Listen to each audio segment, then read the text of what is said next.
Welcome to Sakshi education. 4 కేంద్రీయ విద్యాలయాలు అటు ఏపీకి ఇటు తెలంగాణకి ఇవ్వడం జరిగింది కేంద్ర ప్రభుత్వం.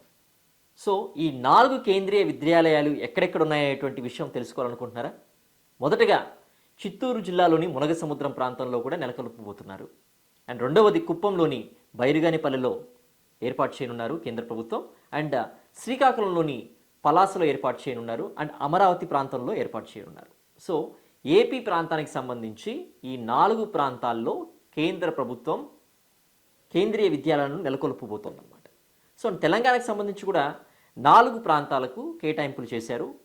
ఈ కేంద్రీయ విద్యాలయాలకు సంబంధించి ఏ ప్రాంతాలంటే భద్రాద్రి కొత్తగూడెం జిల్లా ప్రాంతానికి శాంక్షన్ చేశారు. అండ్ ములుగు జిల్లాలో కూడా ఏర్పాటు చేయబోతున్నారు ఈ యొక్క కేంద్రీయ విద్యాలయాన్ని. జగిత్యాలలోని చెల్గల్ ప్రాంతంలో కూడా ఏర్పాటు చేయనున్నారు కేంద్రీయ విద్యాలయాన్ని. అండ్ వనపర్తి జిల్లాలోని నాగవరం ప్రాంతంలో ఈ 4 కేంద్రీయ విద్యాలయాల్ని ఏర్పాటు చేయనుంది కేంద్ర ప్రభుత్వం. సో నేషనల్ ఎడ్యుకేషన్ పాలసీ 2020 ప్రకారం ప్రీ ప్రైమరీ, సో ప్రాథమిక విద్యే కాదనమాట, ప్రీ ప్రైమరీ ఏదైతే నర్సరీ అంటాం, మనం ఎల్కేజీ అంటాం, యూకేజీ అంటాం, ఇటువంటి సెక్షన్స్ను కూడా ఇటువంటి వారికి కూడా విద్యను అందించేందుకు కూడా ఈ యొక్క కేంద్రీయ విద్యాలయాలు ఇప్పుడు ఎగ్జిక్యూట్ చేయబోతున్నాయి అన్నమాట. సో 1వ తరగతి నుంచే కాదు, ఈవెన్ నర్సరీ కానివ్వండి, ఎల్కేజీ కానివ్వండి, యూకేజీ కానివ్వండి, నేషనల్ ఎడ్యుకేషన్ పాలసీ అనేటువంటిది ఫ్రేమ్వర్క్ గైడ్లైన్స్ ప్రకారం ఏర్పాటు చేయబోతున్నారు ఈ యొక్క కేంద్రీయ విద్యాలయాల్లో. సో పిల్లల్లో ఉండేటువంటి మానసిక ఎదుగుదల అనేటువంటిది చిన్నతనం నుంచే ఉండాలి. అందుకు అనుగుణంగా కూడా విద్యలో మనం మార్పులు తీసుకుంటూ వస్తుంది కేంద్ర ప్రభుత్వం.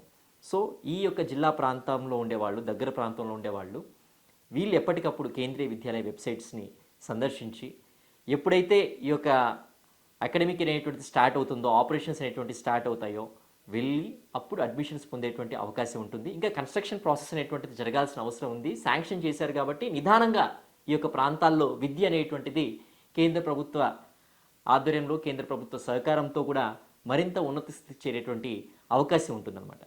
సో దీనికి సంబంధించి కొన్ని వేల కోట్ల రూపాయలని ఖర్చు పెడుతోంది కేంద్ర ప్రభుత్వం. దాదాపు 5,000 పైచిలకు కోట్లను రాబోయేటువంటి 9 సంవత్సరాల్లో కూడా ఈ యొక్క కేంద్రీయ విద్యాలయాలకు ఖర్చు చేయనుంది. సో క్యాపిటల్ ఎక్స్పెండిచర్ ఏదైతే బిల్డింగ్స్ ఎన్ని ఉన్నాయో వాటికి దాదాపు 2,300 కోట్ల దాకా ఖర్చు చేయనుంది. అండ్ ఆపరేషన్ ఎక్స్పెన్సెస్ అంటూ ఉంటాం, నిర్వహణ వ్యయం సంబంధించి కూడా వాటికి దాదాపు 3,000 కోట్ల పైచీలకు కూడా ఈ యొక్క కేంద్రీయ విద్యాలయాలకు ఖర్చు చేయనుంది కేంద్ర ప్రభుత్వం. సో బాలవాటికస్ అంటాం, ప్రీ ప్రైమరీ, ఎల్కేజీ కానివ్వండి, నర్సరీ కానివ్వండి, యూకేజీ కానివ్వండి, ఈ యొక్క వాటికి కూడా ఈ యొక్క కేంద్రీయ విద్యాలయాల్లో కూడా విద్యను అందించేందుకు కూడా కేంద్ర ప్రభుత్వం దృష్టి పెట్టింది. ఆ రకంగా కూడా అడ్మిషన్స్ అనేటువంటిది వారికి కూడా అవకాశం కల్పించింది.